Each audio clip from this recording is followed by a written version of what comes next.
சித்திரத்தை குத்தியல்லோ சிலையை எழுதி வைத்து உத்திரத்தை காட்டாமல் ஊரம்பலமானேன்.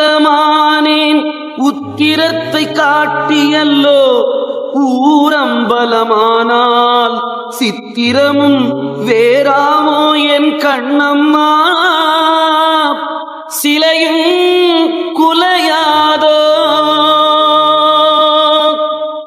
கணவனும் மனைவியும் கரு என்ற சிலையை எழுதினர். சிலையை செதுக்கத்தான் முடியும், எழுத முடியாது. இந்த சிலை பூர்வ வினை என்ற சிலை பூர்வ வினைப்படி ஒரு கரு உருவாயிற்று என்பதை சித்திரங்கள் கூடி சிலையை எழுதி வைத்து என்றார். கருவிலே இருந்து சிசுவாக பிறந்து உடம்புக்குள்ளே இருக்கும் ஆத்மாவை உத்திரம் என்கிறார். கருவிலே இருந்து சிசுவாக பிறந்து உடம்புக்குள்ளே இருக்கும் ஆத்மாவை உத்திரம் என்கிறார். உடம்புக்குள்ளே இருக்கும் உத்திரமான ஆன்மா பூர்வ வினைகளை சுமந்து ஒரு கருவுக்குள்ளே உடலை தாங்கி வளர்ந்து சிசுவாக பிறக்கிறது. பிறந்து வளர்ந்த பின் உடம்புக்குள்ளே இருக்கும் ஆத்மாவை வெளியே காட்டாமல் ஊருக்குள் ஊனுடம்பால் திரிந்து நடமாடி வாழ்கிறது. இதை ஊரம்பலமானேன் என்கிறார். உத்திரத்தை அதாவது ஆன்மாவை காட்டுகின்ற ஊர் என்று ஒன்று உண்டு.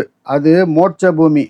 ஊரம்பலம் என்ற சொல்லால் மோட்ச பூமியை குறிக்கிறார். அங்கே உடம்பு அழிந்து பிறகு நுண்ணுடம்பாகிய உத்திரம் ஆத்மா மட்டுமே செல்ல முடியும். இதை உத்திரத்தை காட்டி ஊரம்பலமானேன் என்றார். ஞான சாதகத்தால் வினை பதிவுகளை தொலைத்து கொண்டு ஆத்மா முக்தியடைவதை சித்திரமும் மாறாதோ சிலையும் குலையாதோ என்றார். சித்திரம் என்ற உடம்பும் வினை பதிவுகளும் பிறவி அருந்து போகிறது. அப்போது விதி என்ற சிலை குலைந்து போகிறது என்பது இதன் விளக்கம். அதாவது வாடகை வீட்டில் குடியிருந்தவன் வீட்டை மாற்றி வேறு வீட்டுக்கு குடிபோகின்ற போது பழைய வீட்டில்தான் கையாண்ட உடைமைகளை எல்லாம் புதிய வீட்டில் கொண்டு போய் சேர்க்கிறான்.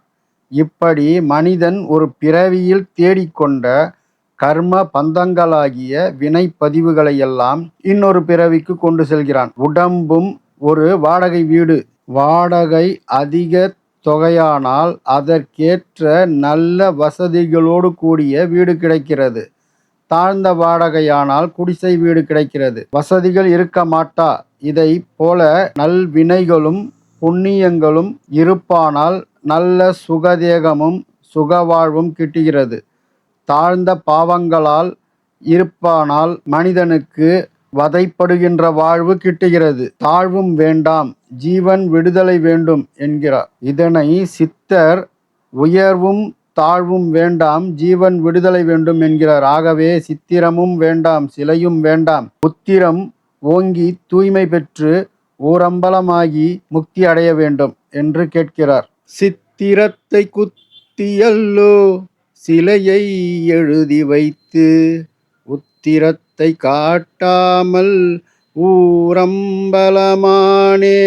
உத்திரத்தை காட்டியல்லோ ஊரம்பலமானால் சித்திரமும் வேறாமோ என் கண்ணம்மா.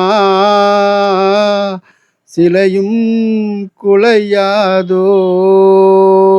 நாம மீண்டும் அடுத்த ஒரு பதிவில் சந்திப்போம். இந்த பாடல் ரொம்ப பிடிச்சிருந்ததுன்னா உங்கள் ஃப்ரெண்ட்ஸ் அண்ட் ஃபேமிலிக்கு இந்த வீடியோவை ஷேர் பண்ணுங்கள், லைக் பண்ணுங்கள், கமெண்ட் பண்ணுங்கள், சப்ஸ்கிரைப் பண்ணுங்கள். நன்றி.